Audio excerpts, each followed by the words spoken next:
This is Roy Ramsaran from the RSR TV coming live to you, live broadcast, to bring you some more information about the Guyana situation. That on Monday, January 26th, they will be having a vote to vote a new opposition leader. And with me here, I have the attorney, Mr. Albert Baldeo, a district leader in New York here. And he has been an attorney in Guyana since 1982 when he first entered attorney, and then he was a magistrate in 1985, and also was a police advisor, if I'm right.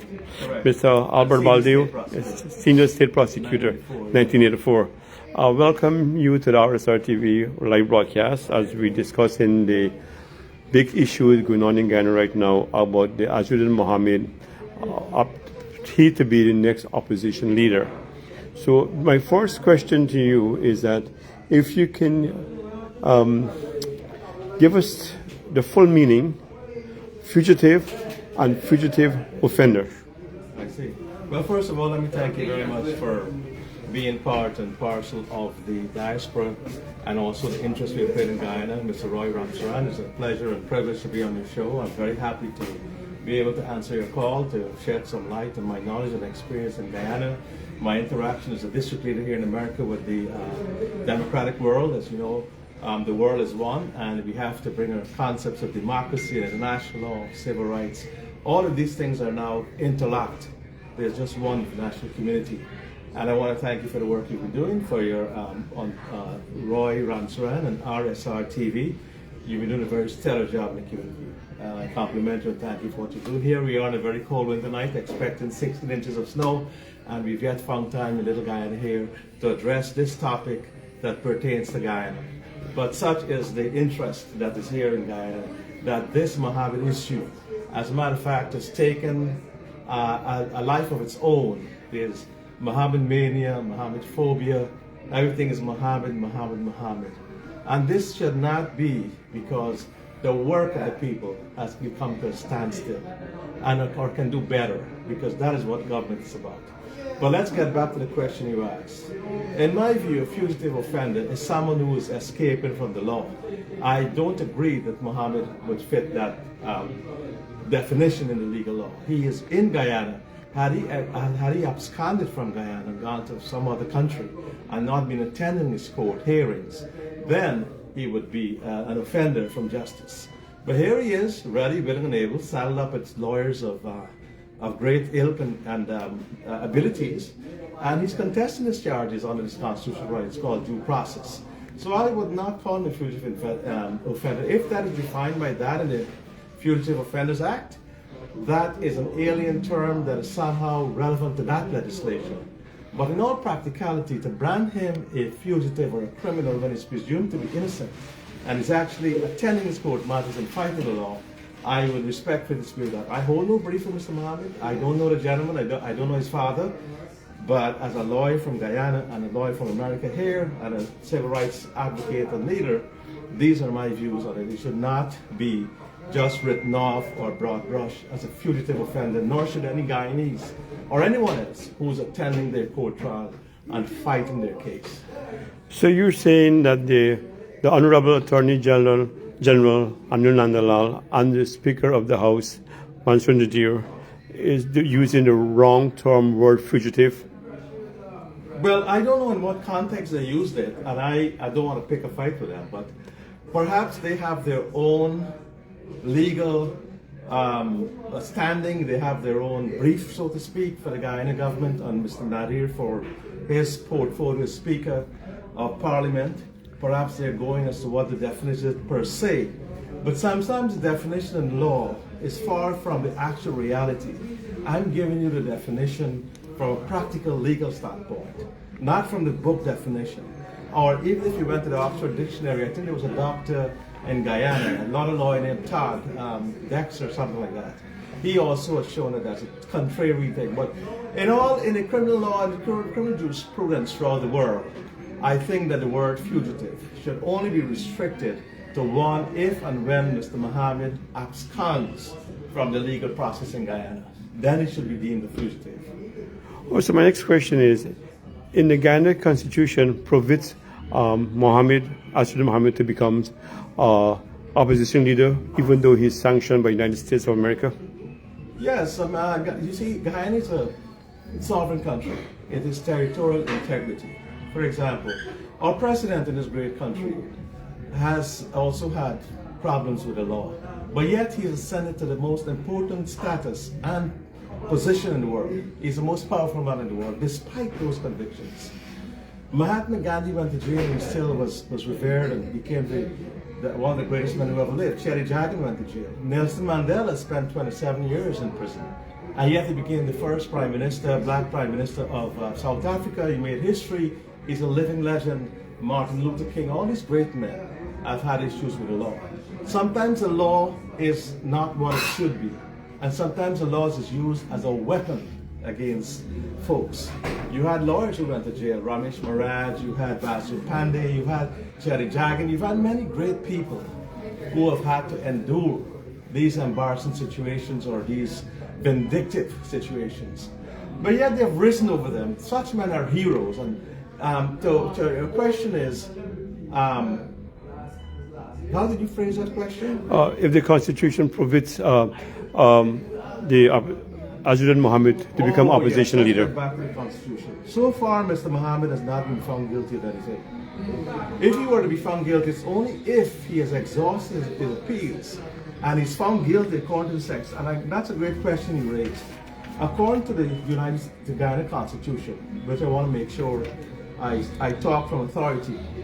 And you're listening to Attorney of Law Albert Baldeo. He was an attorney in Guyana and he was a magistrate also in 1985. Continue, Mr. Baldeo. Yes. In that situation there you have where they define what would cause Mr. Mohamed to lose his seat, or whether he'd have to relinquish as leader of the opposition if he's so elected and also as a member of parliament, is if it ceases to be open to the member to appeal. That is, he can exhaust all his strategies. Circumstances such as if he becomes of unsound mind, sentenced to death or imprisonment, or convicted or reported guilty of the offense, and it is not open for him to appeal. As you know, this appeal could take 5 years going up to the apex court, right up to the Caribbean Court of Justice. And like I said, I'm not Mr. Mohamed's lawyer. I hold no brief for him. I'm just telling you what the legal process is. He has competent lawyers, and I understand that they may take the case after, right up to the Supreme Court, the Court of Appeal, and then right up to the Caribbean Court of Justice. So that will take another 5 years, Mr. Ramsran. During that time, he does not become ineligible to relinquish his seat. It is only if he's convicted after exhausting his appeals right up to the apex court, then you can say that he has to call upon him to relinquish his seat. So there are many, many steps that have to be taken before that is done. So you never met or meet Mr. Mohamed before? This is the first time you're talking about him? Yes, but I may not be the first time I'm talking about that. As you know, he has been a name that became very, very lively in discussions. He became very notorious, very famous. He also had this problem with the law about extradition. I've done extradition cases in Guyana as a prosecutor. The last one I did was a Danish man who had killed his wife in Guyana. He was sent back to Holland. And that was a case that we did and also to Denmark. We've had extradition cases, but Mr. Mohamed, I've never met the man. I only see him as a citizen of Guyana, but he's clothed with certain rights that we all have to respect. Just as if we would be respected and we would have a right. Sometimes you take away rights from somebody, Mr. Ramsran, you're taken away from all of us. Right, so my next question is, sitting as a leader of the opposition in Parliament, how you would think how the other members of Parliament will look at him as a sanctioned opposition leader, and how that Parliament will function and 100% faithful to the people of Guyana? Well, I don't know. Some people have said that Guyana is a land of scoundrels and thieves and people of questionable character, so I don't think they should be judging one another. Yeah. They're elected by the people to do a job. Their job is to represent their constituents and the people of Guyana. From time they can go into name calling and picking, people are going to vote them out and say, these people coming to waste our time, we're not going to vote for them anymore. This man achieved 109,000 votes, and he did it within 3 months or 6 months. You've got to respect that. This is a guy that came in, I don't know how he did it, what sort of, or how he was able to somehow get either the sympathy or the pity of the people. He was perhaps beaten up too much. I don't know who's advising these folks as are being consultants to the other parties, including the PPP. I understand they're very high-priced consultants, but they may be advising them the wrong way. For you to focus on the negative, in America we're told that, and I've run in many campaigns, we don't talk about our opponents, we don't criticize them, we talk about ourselves, what we can do, what we have done, what is our ability, what we plan to do. Baldeo plans to do this, Baldeo built the subway, Baldeo fought for the subway, Baldeo fight for schools, Baldeo fight for sanitation, Baldeo fought for this, Baldeo fought for the elevator on the up. This is things I have done. This is my platform and I can do more to get more for the people. But for me to go and say, well, my opponent is this or my opponent is that, or he's a crook or he's a fugitive or he's a, what's the term that was used? He's an offender. Is a fugitive or a fugitive offender. Fugitive offender. The man is eligible to run. He has won his part of the election. You have to see things. So why do you think this, the Speaker of the House delay the swearing-in of the opposition leader? Well, I don't know. That's a good question for the Speaker to answer. I think he essayed some answer that he had to deal with a situation that it was taking some time or whatever it's could. But he has to understand this. And speaking that here, with all due respect to you, so I know you and respect you, but you've got to follow the law of Guyana. No one is bigger than the Constitution of Guyana. You, nor me, nor Irfan Ali, nor Barajali, nor Anu Nalla, nor Albert Baldeo, nor anybody. Even Mr. Mohamed, even Nazar and what's his name is again? What Mohammed is he? Azruddin. Azruddin Mohamed. Azruddin. As he has found out, he's probably the richest man in Guyana, I understand. Yes. He was shackled and brought to court and slapped with charges. Nobody's breaking this constitution or the laws of Guyana. So that we are all subject to the laws of our country, even the President of the United States, even the President of India, even the Presidents of all these things. So that they have to now understand and respect and show folks that we believe in the law of our country, and we're going to obey that law. So for anybody to go and say they're bigger than the law or they're immune from law, from that, even Cherished Democracy, as great as he was, never flouted the law. Cherished Democracy never breached a single law in Guyana. But you have politicians coming back now and calling people's names. So to answer your question, Parliament, all he has to do is this. You can call me Satan, you can call me whatever you want, you can call me crab dog or whatever. I'm here to do a job. And stand up and do your work for the leaders or members of the opposition. Now this is what bothers me.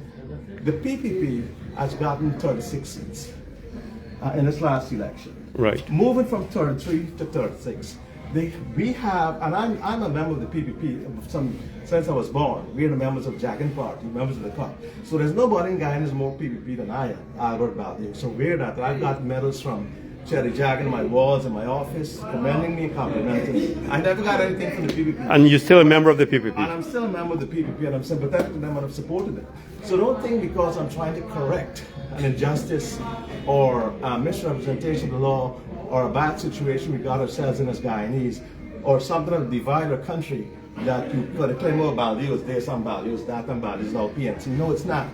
It is because of my knowledge here that I'm sharing with you that when wise men turn their backs on an issue, then it becomes festering and becomes rooted in our community. And I will not do that because I'm a man of conscience. I have fought bigger fights than this Mohammed fight in my legal and political career. And I'm here to tell you all are going down the wrong road because you have the majority. PPP has a majority of 36 seats. 36 seats from 33. That's 3 more seats. 3 more seats. Wing has 16, APNU 12, and Forward Guyana Movement 1. So that's 29. Right. There is no way Let me ask you a question. Okay. All right. On Monday, the Parliament will be open for the vote to elect the opposition leader. Do you think members of the Win Party, the parliamentarian of the Win Party, will vote for opposition leader from the APNU? I don't expect them to do that. The APNU has lost a lot of credibility. As a matter of fact, they lost a lot of seats. They had a very strong trashing. They were reduced to 16. So I don't think in that short space of time they can rehabilitate their image and I don't think they have much confidence in their leader. So I think that is always the question. So because the question why I asked that, because I know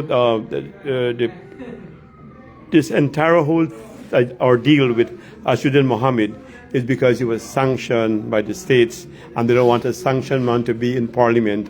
They want to have a clean person with no criminal records to be in parliament, and then the parliamentarian may not feel comfortable for Azruddin Mohamed to become the opposition leader. They may take the vote to APNU. You don't see that will happen? I don't see that being possible. That will present a constitutional crisis. That will present an absurdity in the law. I don't see that being happening because this man got 109,000 votes. And like I said, I hold no brief from Mohammed. But let's look at the logistics. The members of the opposition are going to vote for somebody to represent them. He has the majority of his people there. He's like a cult. He has a cult following, I have to say. Whether right or wrong, or whether he's going to tune up his game or whatever, be able to speak more publicly and articulate his positions and be an effective opposition leader is something he's got to work on. But at the same time, he's entitled. Look, the ambassador of America and Canada and all these European Union and so on went to the speaker and said, "What are you doing? You cannot do this. We are warning you. We're sending a message, a shot across the bow. Should you continue in this, you're going to have problems." And look at it. He's going to have to, honor democracy around the world. And these are very powerful countries interested in Guyana. So this is a very important question. I asked this question last night in my first part 1 broadcast to Shaza Ishmael, is that Azruddin Mohamed don't have no political experience. How do you think he will perform as an opposition leader? Well, there's no school of politics, as far as I understand. There's nothing to say let's go to Harvard or Yale or Princeton or Columbia. I myself became a politician here without going to school. I use it from my grassroots experience and from my knowledge of the law. You could be a businessman. There is no requirement saying that thou shalt have to be a lawyer to be the leader of the opposition. Cherry Jagger was not a lawyer. Cherry Jagger was a dentist. But we're talking about repetition. We're talking about repetition here, not. Oh, the reputation. Yes. Oh, well, let's put it this way. There is nothing in the Constitution, from what I've researched and from what I have read about, to prevent him from, and that is not where the Speaker selects an opposition leader. He has to take they have to come together and say, we want this person to be a leader. If they want Azruddin Mohamed to step down, then he has to agree to that, and they must work that out amongst themselves. And said, okay, like you said, the APNU, we're going to have APNU leader, we're going to have somebody from, let's say our friend Charles, the CPA guy here is part of that party. Charles, the CPA guy. Yeah. Charles can become the leader or whosoever. But I don't think that will happen because he's not barred from that. It's only if he's convicted of an offense. And there have been leaders around the world who, despite their the injustices they have faced, or despite the convictions they have had, they have become members, even prime ministers and presidents. What about the opposition leader? Because one member of the PPP said that he's not educated enough to discuss political work concerning Guyana's development, because he's not an aggressive opposition leader. He's just a new kid in the block. What would you say about? There may be some merit in his youthful and his lack of public office. What about Mayor Mamdani we have in New York? Mayor Mamdani's only job was assemblyman. And I can tell you, he has started out on the right footing. He's put his shoulders to the wheel. He's taken advice. He's surrounded himself with good people. He's going to be a good mayor. Look at Mayor Adams. Do you think Mayor Adams had a university or college education? Do you think these people all went to high school? Some of them never had a degree. Yeah, but you're opposition leader of the country. I think you should have a lot of political experience to move forward, to tackle and to balances and checks of the government. And if you don't have that type of education to become an opposition leader, to see all the faults that the government is doing, how will he be able to attack it? Well, he has how many members he has? He has 29 others of them against 36. They have to come together. And opposition is good, because right now I'm not happy. The first term of the PPP was very impressive. I complimented them, and I compliment President Fernando. But right now we're falling behind. We're getting caught up in the Mohammed syndrome, the Mohammed phobia, and the Mohammed mania. We need to focus on putting bread in people's mouth, the high cost of living, the senior citizens, all the industries we have. bauxite, gold, and sugar, and all these other things, and provide food and lower the cost of living and make Guyana more affordable and give more jobs to Guyanese. So we have issues out there. So I will be focusing on the lack of education or experience in the political thing. Sometimes there's a saying in America, and many voters in America have actually, when I ran for office, I was elected because it's done as a fresh blood. They look at fresh blood. So Roy, sometimes the contrary, the opposite argument applies. If people want to see a fresh face, they don't want to see Bornum son or Bornum daughter, but he had a son-in-law, right? Baby Jesus. Yes. They don't want to see a baby Jesus coming through. They want to see a man with fresh ideas, a man with who's been a success in business. And whatever Mr. Mohamed's business is, he has sort of made it, into a financial empire. So as long as he sticks within the law, as long as he gets good advice, as long as he thinks well and he works hard, and he works with integrity and for the people, and so far, this is a man who's given house lots and this and that to people. He may have been involved in some serious criminal conduct. But at the end of the day, it's for him now to be judged accordingly for 109,000 people elected him, Roy. Who are we to say whether this man should be the opposition leader or not when he's earned the right through the democratic process? That is the most sacred process. We must never disregard the process or be going back to Burnham days when the Kabaka said, well, I am the president of the Cooperative Republic of Guyana and so on. These are bad precedents Guyana has had to endure, causing all of us to come to America and suffer here. So what I'm saying is we have to give him a chance. Opposition leader, how likely is he going to get his legislation passed when he's in the minority? This guy is in the minority. He can't put a piece of legislation. People can say, we don't want that. We're not going to table it, we're not going to vote for it. That is a pragmatic way. That is the positive way they should be thinking. They should come together and say, listen guy, this Mohammed problem, instead of we run and hide and fight one another, he got, he got 16 seats. And all them put together got 29. We got 36. Where's the kahuna? Where is the testicular fortitude? Where is the power? We have the power, we have the majority. Why are we running behind this man? Why are we making him a martyr? Why are we making him into a hero? This is very poor politics that they practice. And I advise all of them, from your Fernali to Jagdio to Anil and all of them, respect. Change the discourse. Change the method of attack. Do things that make Guyana proud like a bridge. Since that last bridge, we had that Barajagio bridge, we didn't have anything of substance. We need things to show landmark status so people can say, you know what? PPP is working. PPP has a momentum. PPP has it. So it's not what we hear. We hear our minister got big house, and another minister got house in America, and this other body got. This is not good stuff. You gotta go for the people. Then they tell you I'm getting a cash grant, and you didn't give them nothing. So I understand the campaign. I was there covering the elections in Guyana, and the campaign about the crash grant. But what I understand, they say that the crash grant, the money has to pass through Parliament in the budget before they give it out. But some people were expecting the crash grant for the Christmas holiday.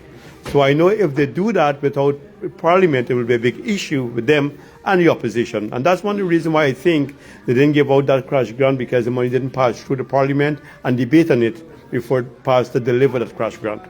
What would you say about that? Well, if I was president and you had me stand at a podium and say to the people, if you behave yourselves, I'm going to give you the cash. If they vote for me. If they vote for me. And I got a minister of finance, and you setting me up for a fall, and I'm the president of this country. Then you got to answer to me how you got me out there on a limb, and I'm talking about giving people money, and now you're going to tell me, oh no, you got to go through budget and Parliament, and you make me look small. You could cost me my credibility as president. So I'm gonna, do some sanction against you. Yeah, I think that's exactly what is happening. But they said the cash grant is not only for this year. For the next 5 years, they will receive in cash grant. So we'll see how that happens. Well, I hope so, because here was the thing for me, Roy. This Mohammed thing is a smoke screen for failure. And I said this with all respect to the government party.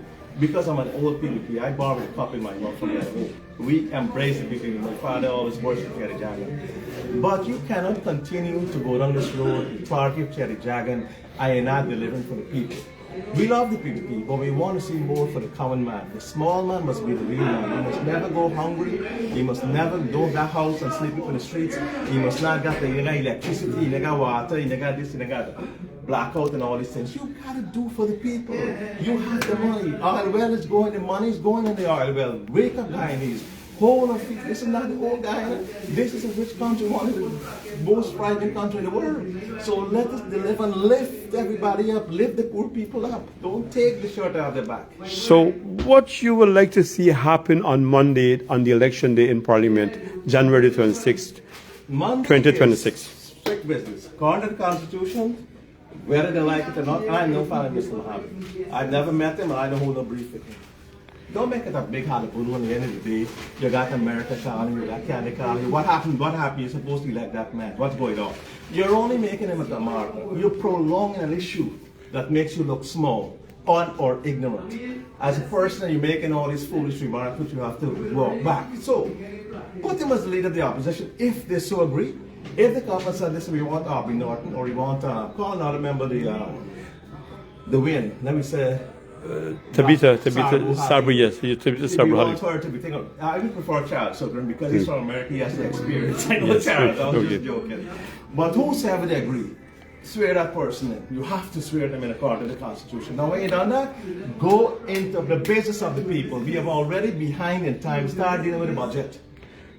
11 weeks passed since the elections, or since Parliament was reconvened, and you have not elected the opposition leader, a man who has minority votes and can't change a thing?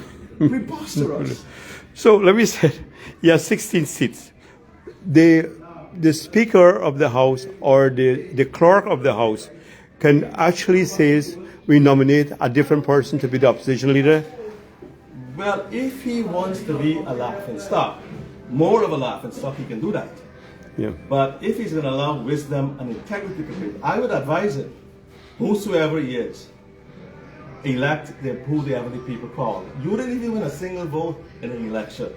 So how you can go out and choosing people who you want to be the opposition, and they only got a minority? No, in the Win Party, just like we see the one that elect the deputy, the Prime Minister, who was running for the elections when he was campaigning, she to be the next opposition leader instead of Azruddin Mohamed. Can they do that? Can the clerk say that we want to instead of Mohamed being the opposition leader, let's nominate another deputy from the Win Party to be the opposition leader? No. Is that possible? Is that possible? It's not possible. So they can't bring that up. They can't bring that up. They can bring it up. But listen, ignorance drives people, illiteracy, people who are not knowledgeable of the law can do anything they want. Especially if you're speaking, you bang the gavel and say, well, I'm not going to take you because you're not fit and proper, and I call you a fugitive offender, and I choose this person. It will be struck down. It will be illegal. It will be an illegal act. It's void ab initio, and it's not effective. It will be moved aside. It will end up like that confidence vote where the speaker, I think it was Bart in Scotland, when Sharon Das said yes, and we must give Sharon Das credit for his bravery, Sharon Das' vote moved the whole government, right? That vote, the speaker had to accept that vote. So the speaker is a person of acceptance. He is a creature of statute. I hate to call anybody a creature, but when you're in this public officials, and I've been there as a magistrate, you are a creature of statute. You have to do what the law tells you to do. You just can't go out on your own and say, well, I'm going to invent this. Parliament makes the law. You are only there to interpret, the judges interpret the law, but you are there to carry out the law. So the speaker cannot, in all legal, what is allowed legally, to nominate somebody of his own doing, because as I mentioned to you, the speaker did not get even a single vote this election. He did not run for office. He is not an emperor. He is not, he's not even like a president there. He is just a person who has to abide by the Constitution. And that is why Canada and America told him recently. And that is what we will tell him to his face. If you are in public office, people will tell me that to my face. Baldeo, you can't go out and say, you're going to change this law, you're going to change this, or you're going to make this happen, and you're going to turn this whole apple cart upside down. You have to go through a process of law. You have to let it go through the parliament or legislature.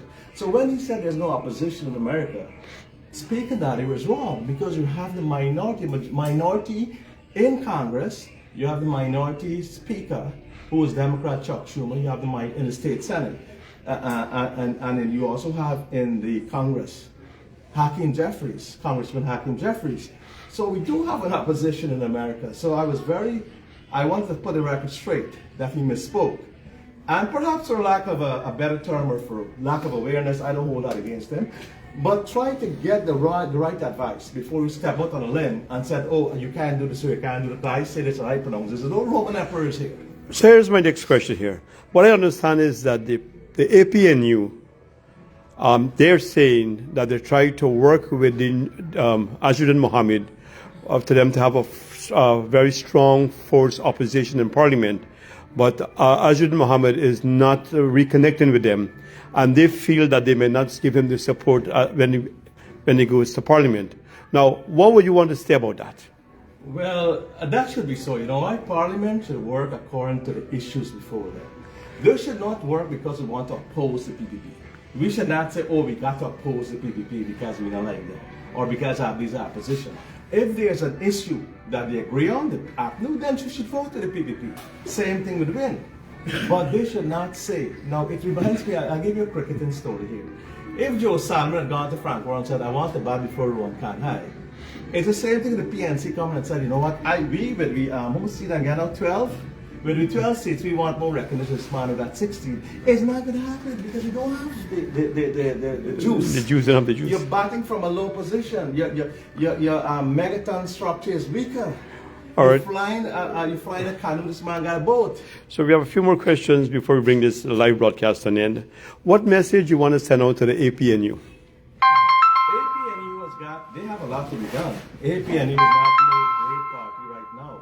They have shown and they have received the lack of support of the people, even in their traditional strongholds.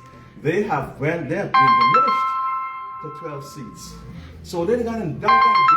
They got to change their own structure. Instead of looking at another party that passed with 16, it's just like elections here. You can figure yourself, examine yourself, and come back with a new strategy. Change your consultants, change your advisors, and go back to the drawing board.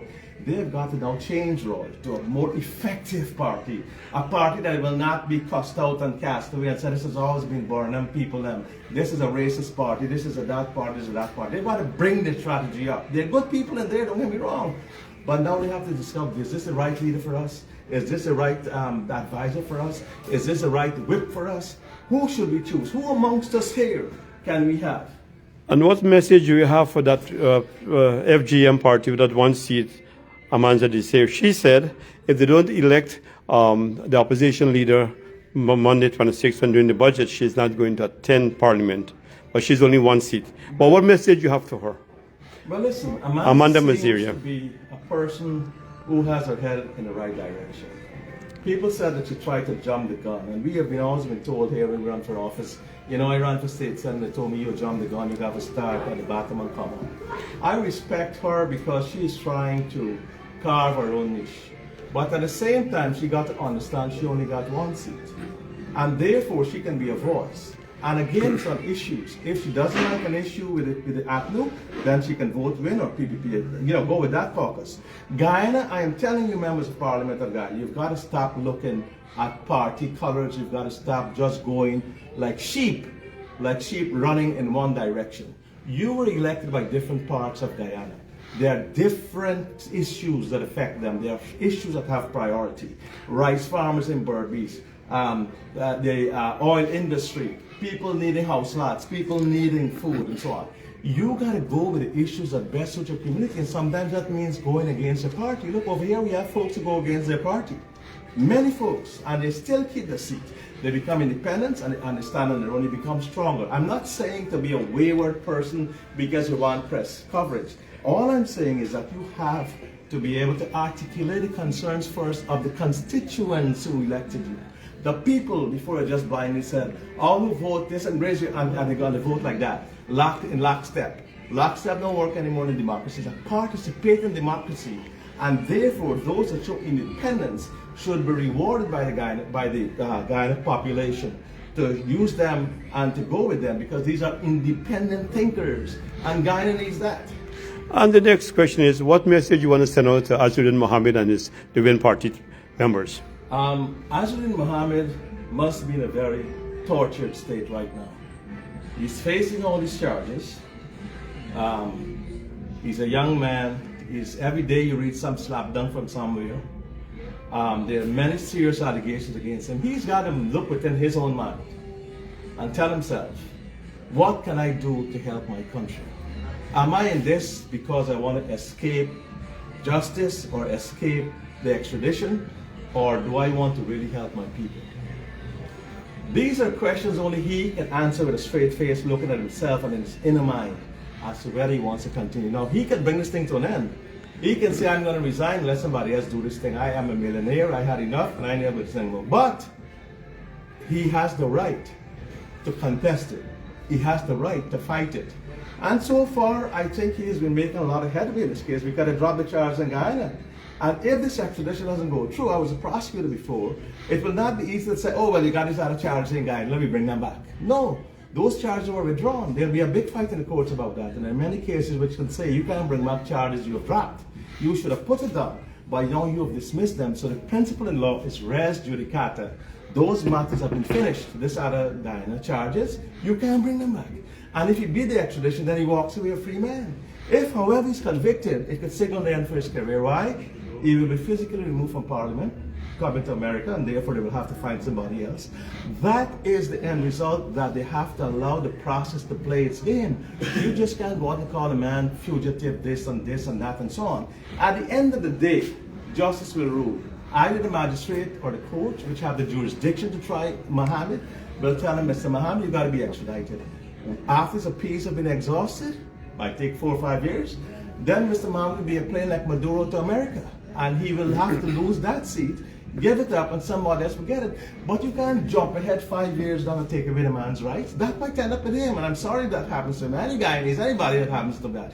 But in the meantime, you have to sit him. And if he gives up, or if he convicts, or if he's convicted and he exhausts his appeal, or if he becomes up on sound mind, as the Constitution says, suppose now all this problem with the man, he becomes up on sound mind, or he's adjudged to be about sound mind. They take him before a judge, and the son judge said, you know what, I've looked at you psychiatrist, bring the psychiatrist and so on. Mr. Mohamed, you are about sound mind.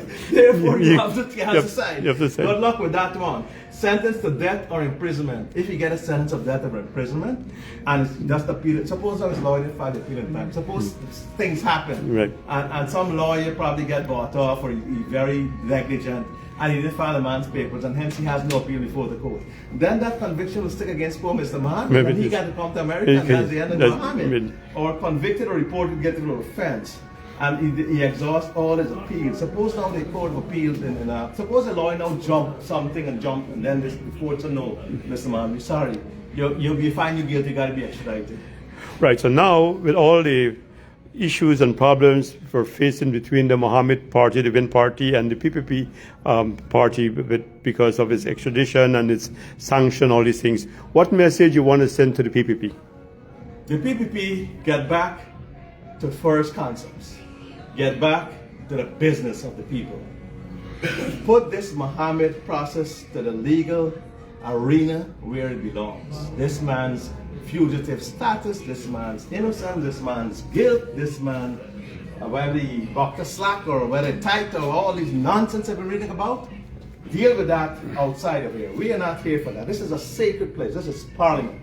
This is where we bring the people's business as a priority. That cannot be compromised.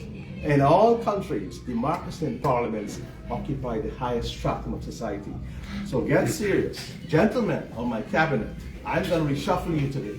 Or gentlemen of the cabinet, those who have been making the press about these various deceit and fraudulent misrepresentations, I will be replacing you with new blood. New faces are good. And therefore I'll be reshuffling my cabinet because I don't like my polls have fallen from 60% or all these good things that I did the last election. Now I'm kind of like their bottom line, so I can't do this. So the PPP now got to put their shoulders to the wheel, deliver to the people, give the people money, lift them up.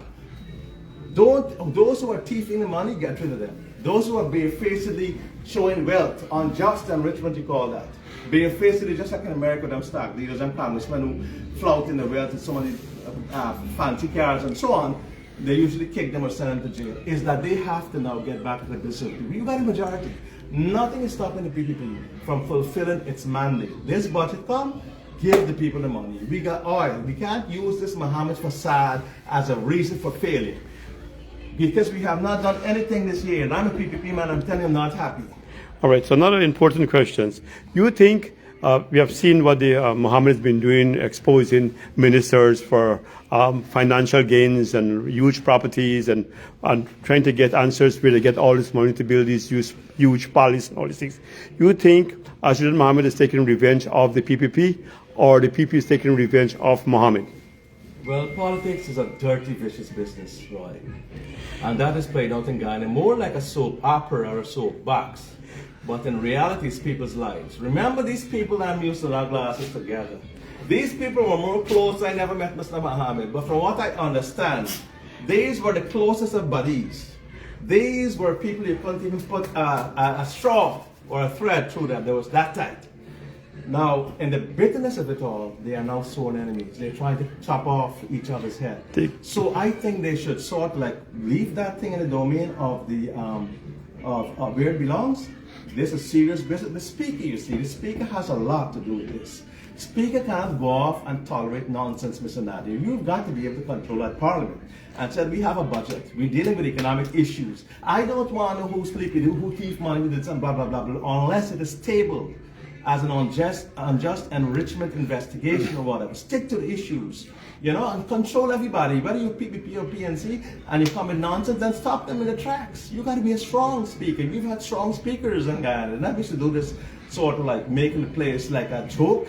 We need to have a serious parliament, and that is why they have to come together and do it for the benefit of Guyana, or they are letting down the people, the 800,000 people plus the 100,000 Venezuelans will come through the back door. And because Maduro now, Trump over here, and Mr. Trump, President Trump took care of Maduro, right? Then you're going to use that breathing space now to say, oh, boy, we don't got a problem now. We got we are, we're going to keep we are, and therefore this app, these all. No, it's for the people of Guyana. Deliver for them. So my next question is, what message you want to send to the Speaker of the House, Mansour Nadir, Honorable Mansour Nadir? Well, like I said, I met Mr. Mansour a couple of times.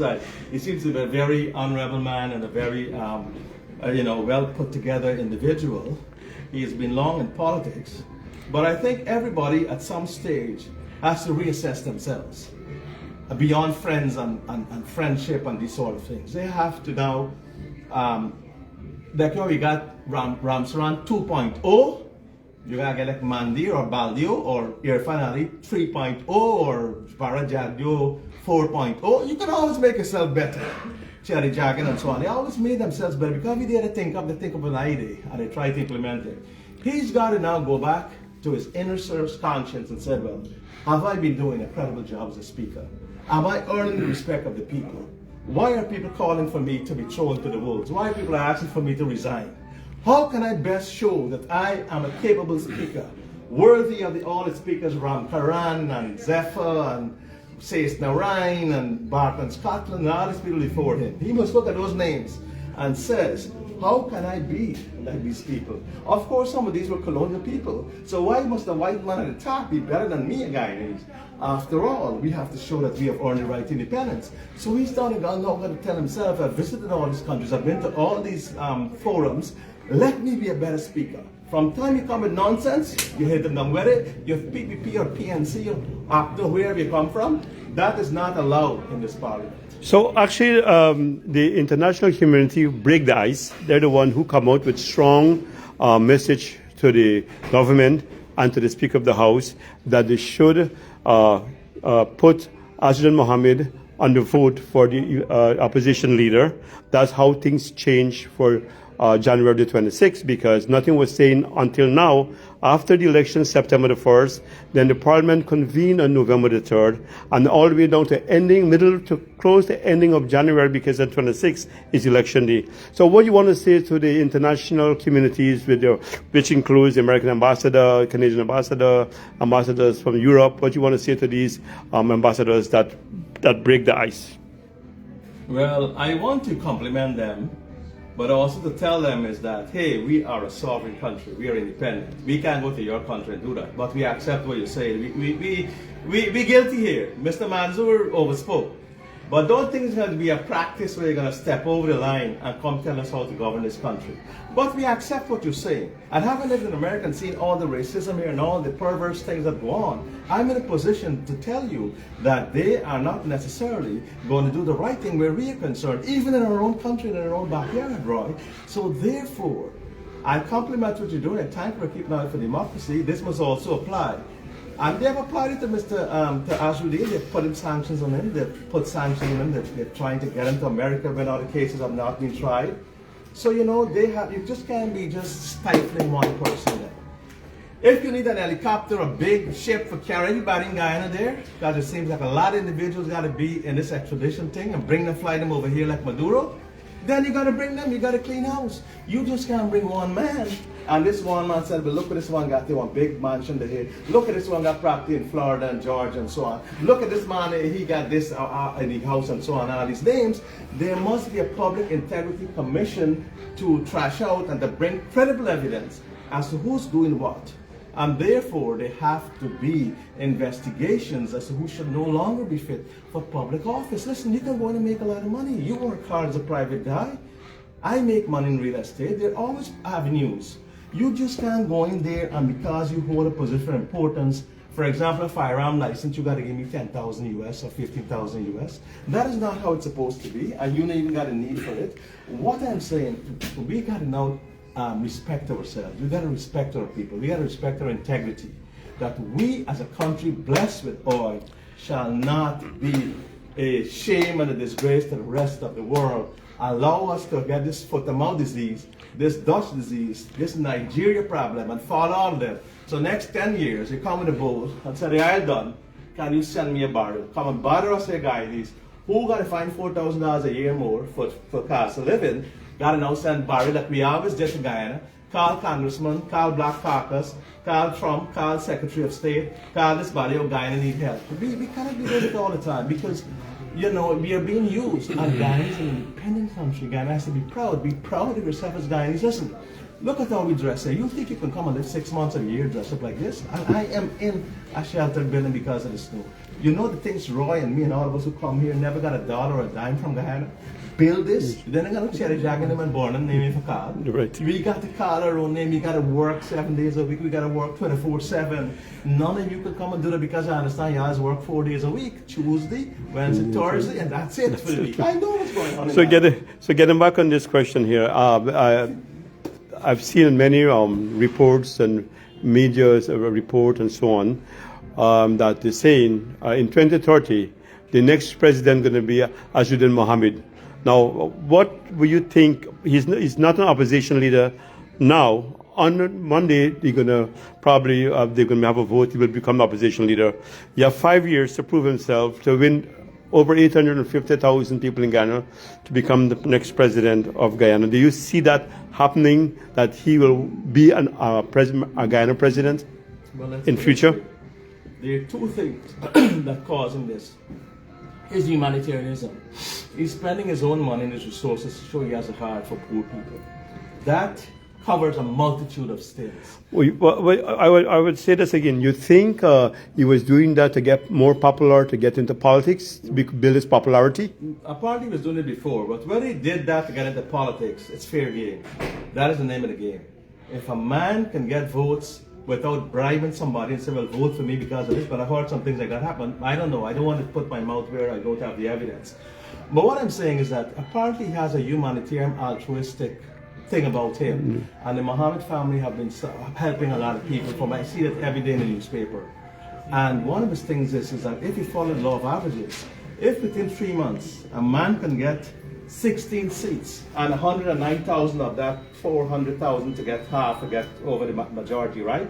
And he's going up like this, then you just got to trace the graph. The graph means that the man may very well continue. A body continues in a state of rest or of uniform motion in a straight line. In a straight line. Unless compelled by some other force to act otherwise. So it seems to me, following law, that's Newton's first law of motion, as I learned from Queen's College, where was a guy scholar. He can continue to be that. He continues to articulate. Parliament, like you said, will be a challenge for him. He needs to perform at the Lord's cricket ground. He needs to articulate this. You should argue with Anand Nandala and all these big guns in Parliament. He needs to be able to hold his own, to show why Amanda Desir, Walton Desir, and the finance minister, and all these are very good parliamentarians. You have to be able to, like you said, be able to be competent enough to hold his arguments, to articulate them. Perhaps he may do a crash course in advocacy, who knows? Perhaps he may be visited by divine powers to become stronger. But if he continues to make a man a martyr, Roy, that is the biggest mistake in politics. Right. Let's continue to hammer him and offender and this and thief and that, it ain't going nowhere. This man is going to continue going up. So you have a point there. The next 4 years, it's difficult to predict so far, and it's difficult whether he will have to go and serve time here, which will put him out of the picture. I don't think that is the only solution that his antagonist should be looking for. Take this and get this man out of Guyana. Don't get rid of a man from where you are. You beat him. You show him I'm better. I'm a better politician than you. I'm a better person to fight for. I can deliver. Look at all these things. You know, when the Attorney General talks about the legal system, he's a shining star. He has elevated that legal system. He has done a lot of work here. Many other ministers, Jill, and you read about them, but they're shining stars. But from time they get into the gutter with other politicians like Mohammed, then you're lowering yourself. You're throwing away your credibility. You're beating a guy into the dust. You're stepping on a friend. You don't kick a man when he's down. That man got the extradition problem facade. He got the lawyer's fees. We don't know how that's going to go. Move off and let that handle itself. There's an arm of government that deals with called the judiciary, the judicial system. Let me now see what I can do for the poor people in the island. All right. So, food, clothing, housing. So I give you like 2 minutes to go through with some important Constitution clause, because you walk with a copy of the Constitution there, concerning what the role of an opposition in the Constitution that Mohammed should be following. Well, by law or by practice, there's never been a situation where the opposition leader can be rejected by the Speaker of the House. Just as how the opposition leader cannot reject Dr. Irfan Ali as president. That is the Constitution. It says that the president shall, if the person concerned is willing to be appointed as minority leader, the elected member of the National Assembly, who in his judgment is best able to command the support. In practice, that means that if this man has the most seats, his party, then you have to swear him, he shall. It is not like he may. In law, we call what are very adjectives or that must be followed, mandatory. He says shall. It's not might or maybe. He shall. So the president's hands are tied, the speaker's hands are tied. You have to appoint the man according to the Constitution. If you can get a Constitution, you got to follow it. If you don't want Constitution, then you're going to be like Idi Amin and those crazy people, and Maduro and them kind of people. You can't talk about with them people and you worse than them. So you got to stick to, like you said, the Constitution of Guyana, right? Just because we got the Constitution of the United States, we are bound by. So that's a very important part. So this is not a question of discretion. This is a question of law, that he has to be appointed. However, in section 184, Article 184, 2C, he can be required to cease to exercise his functions as a member of the Assembly by virtue of Article 156.2. So the members of the people who are interested of getting rid of Mohammed, they have to read 156.2 and see how they can get to that vehicle. And that vehicle means that he has to be rendered a person on sound mind. You got to say you're crazy. You're crazy. I don't know how you're going to prove that. Or he was sentenced to death or imprisonment. That ain't come yet. Yes. Because you can't imprison him in Guyana and you're trying to send him all the way out to America. That's not a sentence. That's an extradition. That's different from a punishment. If he's convicted in America, then you got wrongs there. But it'll be a moot issue because you would be in American jail, and you're physically prevented from going back to Guyana. Or convicted or reported guilty of an offense. So he's got to be careful. Sometimes they set him up for rape or something. You never know. Like I said, politics is a very dirty business. And it's open to the member to appeal against his decision. But he has a saving clause here that if he ceases to be open to appeal, meaning that if Magistrate Judy Luxman, who seems to be a very brave magistrate, if she says, well, I shall extradite you, Mr. Mohamed. I found evidence reaching a standard that is has to be upheld, and I hereby sign by order that you be extradited forthwith to the United States. That doesn't mean I'm playing a company paper and Catholic Maduro and carry right away to the United States. He can appeal and there will be a stay of judgment against them, finding an order of Judy Laxman to the Supreme Court, then to the Court of Appeal, the full court. So that's a long drawn out court. Then to the Court of Appeal. And you know what has happened there? Yes. And thankfully, however, one of the good things is that I don't know if this is a coincidence or not. Mr. Nandlal is a friend of mine. I respect his ability. The backlog has been reduced. So if a case like that goes to the Court of Appeal, it's going to be heard very, very promptly. Read from that what you want. Politics is a very dirty business. You know, there's a lot of gamesmanship in play here. I'm not casting down. I respect everybody. I love everybody. Bunch of Guyanese. But Roy, the problem comes when you go to the Caribbean Court of Appeal. Those guys don't play there. They're not going to take sides. Them the case who come before them, from what I understand of these gentlemen, they are fair. And if they find this is a ridiculous thing and you got so many cases that you never extradite, you bring this man here, you didn't even got the evidence, you suspect this, you got a document here, none of your people didn't testify, the Foreign Affairs Minister didn't testify, we don't know where's your evidence. They can say, listen, I ain't got enough evidence, this is a man entitled to Guyana citizenship. For me to cut him by his navel string and send him to another country for some offense there, when you should have been trying him in your country, I find that to be a fallacy. I find that to be a farce. So I will not order him extradited. So now the government will go back to the DPP, wake up, we got problems here, Mr. Madam DPP. We're talking about, I'm not dealing with no one. You got to deal with the case. You're the DPP. But you withdraw the case. So now you got to run back to the court. I hereby institute these charges for gold tax evasion or gold smuggling or whatever the cases are. I did all money laundering money and laundering and all that kind of thing, right? But then you find the statute gone, but you come too late. It's 5 years past. All right. So we have the one last more question. No, you feel free, man. We have a lot of people all over the world is watching this live broadcast, and there's this very formative information about Guyana's political situation, Guyana opposition leader, and so on. What message you want to give to the people who are watching right now?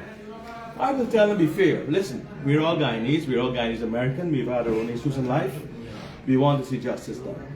I in particular do not hold any brief for Mr. Mohamed, his family, or for the Guyana government. I want to, however, compliment the Guyana government on its first term. I think they did an absolutely wonderful job, and everybody was working hard. So I have no problem with that. However, since this Mohamed issue came about, everybody going after this Mohamed issue so much that everybody now drop everything and dealing with Mohamed and Mohamed and Mohamed. They ain't got nothing like a Mohamed tax refund. They ain't got nothing like a Mohamed housing lot. They ain't got nothing like a Mohamed job offers. They ain't got nothing like a Mohamed minimum wage or pension.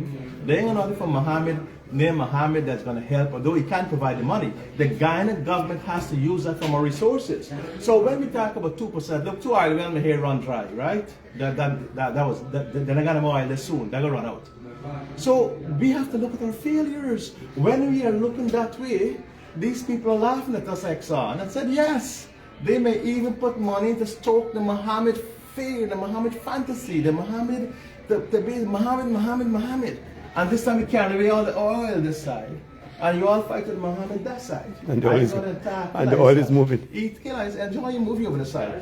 Boys, we are now going to siphon off this money. And we are closing off now. And we're going to make sure that we run over there. And when we're done, Exxon left Guyana. We never got 2%. We never got our taxes. Focus on that budget. Focus on what you're going to do for the people. So give me your closing statement. My closing statement is that, listen, politics is very dirty business. Politics, however, rules the world. Everything has to go through politics because it has to go through the laws in order to make sense. That is why I became a politician, to help my community. Because there was none of us here became the first South Asian, Western in the Caribbean, and people like Roy and so on supported me and they knew the bigger picture. And we tried to make our voices felt. We got little guy in the name here, what was a big thing. We got recognition. So you always have to vote. You always have to participate in politics. You got to stop mudslinging. You can't be either trying to pull down people without a cause or having people exchange for justice. And if you charge one thief man, you got to charge the other thief men or women. You just can't go after one person, because in doing that you look like a hypocrite. So if the man come on credible evidence and said, look what this is, this is how a man shot. This man used to sell jalebi on the road, or chase down kitty parks, or whatever. And look what this man got here. Look inside the person here, he or she or whatever. Look at what they acquired. And they've been 2 years or 3 years in government. This person here never had even a home or a barrel to the name. And look what they got now. That is politics. The man is exposing the unjust enrichment, the principle of law that shows you can be charged and tried and indicted and sentenced to prison for crimes that you by the law of accounting, have committed. So, you know, what we have to do now is to be fair, concentrate on Guyana. Guyana's interests are best served inside and outside. Don't only come to us over here when Guyana got money. We got to call Congressman, we got to call President Trump, we got to call Mike Pompeo, and we got to call this other gentleman named Marco Rubio. That is too much of a strain on us. Now we got to send barrel because I need to get the people to cash money. We got to now send them back there because this is not going to be the roses here. We build this on nothing. And nobody ever gave us a penny or a cent in this country for anything. We work very hard. We worked away from the ground up. So respect us for that and understand where we're coming from. We want to see Guyana progress. We want to see it do well. The only way we can do well is hold these people accountable. Don't go just blindly and say, oh, you know what? Me I want this or me I want that. You judge them on the merits. That is what they do in America. They vote you out. If you're not performing, they vote you out. You get rid of you. That's right. Well, I want to say, Ms. Albert Baldeo, attorney of law, magistrate from Guyana, then you're a district leader. We want to thank you very much for your time to come out here for this live broadcast, discussing the issues and problems in the opposition leader as they're going to into Parliament for a vote. I thank you for all your important information you give us. The viewers, we want to also thank them to tune in to watch this live broadcast. And I shall be contacting you Monday to the update what's going on in Guyana concerning the votes and see what will happen. Let's see what's happened on Monday. So I want to thank everyone. This is my part 2 live broadcast on the subject of Azruddin Mohamed to be opposition leader. Monday with the issue and problem they were facing. Over the last 4 months they were facing this problem. So now we to the point to see that this thing will happen Monday and it should happen by law and it should be done. And Monday, if we find that there's no budget talk and you're shelving this stuff and you're not got budget president, you don't got your papers, then we'll see it as a scheme and a cover up to put this Mohammed issue all the time and you're not doing your work for the people. And January almost done. And we ain't got an agenda, we ain't got a budget, we ain't got nothing. And I'm just saying this in good faith. And let me tell you all something, if you all got enough wealth, you got enough riches and so on, let me go and run Guyana. Y'all come back up, come in the helicopter, come over here. Let Albert Baldeo come around. This is Roy Ramshawn. This is Roy Ramshawn. Say thank you, Albert Baldeo. Thank you very much for and thank all those who come on our program through our live broadcast. We got to thank them all the time. And if you have any questions, you could call me, or you can call Albert Baldeo, or you can call Shaza Ishmael. She was on last night and given her part of the whole thing. So once more again, I'll bring this live broadcast to an end. And you can call 718-529-2300 if you have any local issues here in Little Guyana. Yes. Solving 718-529-2300. Ask for the district leader, Albert Baldeo, and I will help you whatever way I can, or actually to come to the right place. Yes. And my phone number also is 718-641-4777 or 347-385-7656. Thank you and have a good night, and be very careful on the big snowstorm this weekend. Make sure you keep your place warm, drink a lot of hot coffee, hot tea to stay warm, and enjoy this big snowstorm coming Sunday into Monday. Country, they got snow for deal with the shuffle and broke your back and get out of that. We got to deal with that. Thank you very much. So you wonderful. Grateful for that great country. Now it's blessed with all. Make use of it, or it'll be a sin, and you're gonna be sorry. To all you wonderful, nice Facebook viewers, thank you very much for tuning into our live broadcast. Thank you very much. Good night, brothers and sisters. Thank God you. bless you all.